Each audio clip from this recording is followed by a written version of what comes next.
The hidden cabin. The wind cut sharp through the high mountain valley, whistling down the narrow ravines and rattling the bare branches of aspen and pine. Snow lay heavy on the slopes, untouched save for the tracks of elk and the lonely prints of one man who had chosen to live far from towns, far from voices, and far from the pain of his past. Ethan Cole had made these mountains his refuge. Once, years ago, he'd been a ranch hand, a husband, and nearly a father. But that life had been burned away when sickness carried his wife and their unborn child. With nothing left to anchor him, he had ridden west and higher into the ranges, building a rough-hewn cabin from cedar and stone. There he lived alone, hunting, trapping, and trading pelts for the few supplies he needed. The world below, the ranchers, the soldiers, the feuding settlers and tribes, felt as though it belonged to another lifetime. That winter night, he was checking his trapline when he saw the trail. Blood marked the snow, dark patches already freezing hard under the moonlight. The prints beside it were light, staggering, as if whoever left them was barely able to walk. Ethan's first thought was a wounded deer. But the stride was wrong. These were human tracks. Cautious, he followed, keeping his rifle ready, every sense sharpened. He knew well enough that the mountains held more than game. Outlaws sometimes fled up here, and war parties moved through the passes when tensions below flared. He found her near a cluster of boulders, collapsed in the snow, her dark hair fanned across the white ground like spilled ink. She was young, her features marked clearly as Comanche. Blood seeped from a gash along her shoulder and another on her thigh. Her breathing came shallow, her lips blue from the cold. But what struck Ethan most, what held him frozen for a moment, was the swell of her belly. She was heavy with child. For a long moment he stood over her, torn.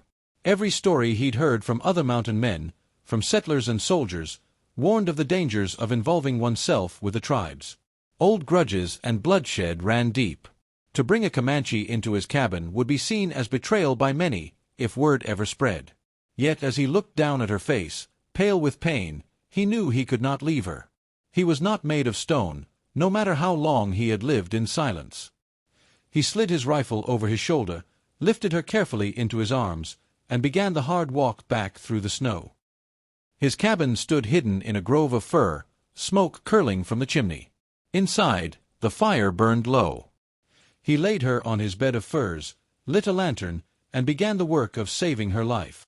The wounds were deep but not mortal. Ethan cleaned them as best he could, tearing strips from one of his own shirts for bandages. She stirred faintly, muttering in her tongue, words he did not know but understood as fear. "Hush now," he said gently, his voice rough from disuse. "You're safe here." For hours he worked, feeding her sips of warm broth when she stirred, wrapping her in blankets, and setting more wood on the fire. By dawn, the bleeding had slowed, though her fever burned hot. He sat nearby, watching, listening to her breathing. Days passed in slow rhythm. She drifted in and out of consciousness, at times murmuring in Comanche, at times staring at him with wary dark eyes. When she finally found strength to speak a few words of English, they came halting, sharp. "Why help me?" Ethan shrugged. "Couldn't leave you to die." She studied him long, as if trying to measure his truth. Then she closed her eyes again, too weary to argue. Her name, he learned later, was Ayoka. She did not speak much of how she came to be wounded, though from the way she flinched at certain sounds, Ethan guessed she had been running from violence, perhaps raiders, perhaps soldiers. It was not his place to demand answers, not yet. Each day he hunted for meat and checked traps, and each evening he returned to find her sitting a little higher, eating a little more, her strength slowly returning. The cabin, once silent but for the crackle of fire, now carried the sound of her quiet breathing, the shifting of blankets, the soft words she spoke to the child within her. At first, they lived side by side in wary silence. She distrusted him, and he understood why. He had once been a stranger to her world, perhaps even an enemy. But slowly, through necessity, the wall between them thinned. When a snowstorm howled against the cabin one night, she startled at the thunderous crash of falling branches. Ethan found her clutching her belly, eyes wide with fear. He knelt, speaking softly. "It's just the wind. Nothing more." She searched his face, then nodded, though her hands did not unclench until he placed another log on the fire, making the room blaze warm and steady. Through those weeks, Ethan found himself changed. He had built his life on solitude, shutting the door on every memory of love and loss. But now there was someone in his cabin, someone depending on him. He found himself listening for the sound of her breathing, watching her carefully when she moved, worried she might fall or worsen her wounds. One evening, when he handed her a carved wooden cup of broth, she met his eyes and held them. "You live alone, always?" she asked, her English careful. He nodded. "For years now." "Why?" He hesitated, then answered truthfully. "Lost my family." She was silent a long time. Then she said softly, "I too, lost." Their eyes met across the firelight, and in that moment, something unspoken passed between them, an understanding born of grief, but also of survival. By late winter, Ayoka could walk with ease, though her belly grew heavier. She moved about the cabin, tidying, sometimes humming in her own tongue. The sound startled Ethan at first. He had not heard a woman's voice in song since his wife had died. It stirred something inside him he thought had been buried forever. But the danger of her presence remained. Riders sometimes passed near his valley. Once, when smoke rose in the distance, Ethan tensed, fearing Comanche warriors or perhaps soldiers hunting strays. He kept his rifle close, but he never spoke of sending her away. And she, though wary, never tried to leave. Whether it was the snow, her condition, or some quiet trust that had begun to form, she remained. One night, as the fire burned low, Ethan heard her whispering in Comanche, her hand on her belly. "Curious," he asked. "What are you saying?" She looked up, hesitated, then answered softly. "I tell him, he must be strong. This world is hard." Ethan nodded, throat tight. "You're right about that." For a long moment they sat in silence, the fire casting shadows on the log walls. Then she said, "When spring comes, what will you do with me?" The question struck him. He had not thought that far ahead, or perhaps he had avoided it. He looked into her eyes, dark and searching, and found he could not imagine the cabin empty again. "We'll see," he said at last. "But you won't be turned out. Not while I draw breath." For the first time, she smiled, small, faint, but real. The mountain man who had lived in silence now found himself guarding more than his own life. He guarded hers, and the life she carried. Each day, as winter began to loosen its hold, he knew the world beyond might come knocking. Yet in his cabin, for now, there was warmth, trust, and something he had thought forever lost, hope. And though neither spoke it aloud, both knew their fates had become bound together in those lonely mountains. Months later, spring crept slowly into the high country. The snow shrank from the valley floor, streams thundered with meltwater, and new green pushed through the thawing earth. For the first time in months, the cabin smelled of pine sap and wildflowers instead of only wood smoke and boiled meat. Ayoka stood in the doorway, one hand pressed to her swollen belly, the other resting against the log frame. She was heavier now, her child nearly ready to come, but her face held more color than it had when Ethan first carried her from the snow. She watched the mountains with quiet eyes, as if listening to voices only she could hear. Inside, Ethan was mending a trap, though his gaze flicked often to her. He still had not grown used to the sight of another soul moving around his cabin, yet he found he did not want to. She had filled the silence with small things, songs in a tongue he barely understood, questions about his tools, soft laughter when he tried to explain English words she mispronounced. He had not laughed in years. Now it came easier, though he never said so aloud. The day the pains began, the sky was dark with thunderclouds rolling over the ridges. Ayoka gripped the edge of the table, her face pale, sweat beading on her brow. "It is time," she whispered. Ethan's blood went cold. He had seen death, patched wounds, even stitched his own leg once after a bear's swipe, but childbirth was another battlefield altogether. Still, there was no one else. He boiled water, spread clean furs on the bed, and prayed silently as the storm outside lashed rain against the roof. Hours passed, filled with her cries, her fierce grip on his hand, and his rough voice steadying her though his own heart hammered. She fought like a warrior, teeth clenched, body straining, until at last the cabin was filled with a new sound, thin, piercing, alive. A baby's cry. Ethan lifted the tiny child, red and squirming, and felt a wave crash through him, relief, awe, something deeper that burned through every wall he had built inside. He placed the child in Ayoka's arms. She wept softly, whispering in her tongue, pressing the baby close.